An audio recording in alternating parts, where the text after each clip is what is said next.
In this quick review, we want to talk about the complement rule when used to compute probabilities. And it's a very simple rule.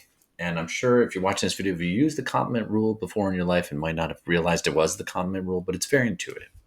All right, so the complement rule, it just looks like this. If E represents any event and E with a superscript C represents the complement of E, then if I ask you this, if I say, what is the probability that E complement occurs? This is equal to 1 minus the probability of the original event.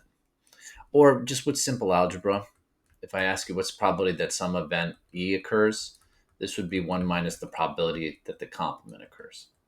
And I can illustrate this to you also what I mean by what represents a complement with Venn diagrams.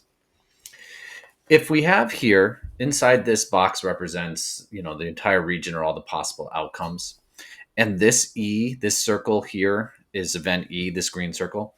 Anything that's not E, is the complement. So you can also think of the complement as all the other outcomes that could happen. And let's just work one very, very simple example. According to the American Veterinary Medical Association, 31.6 of American households own a dog. So what is the probability that a randomly selected household does not own a dog? So look, the way this problem is being broken down is either you own a dog or you do not own a dog. And so this right here, this 31.6%, that's the percentage of American households that own a dog. So what we could say here is the probability that a household owns a dog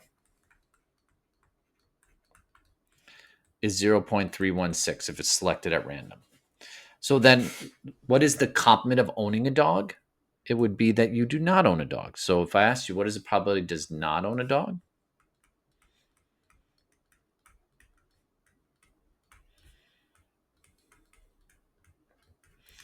This would be 1 minus the probability that you do own a dog.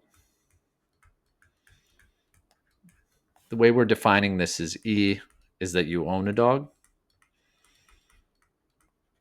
And the complement then is you do not own a dog.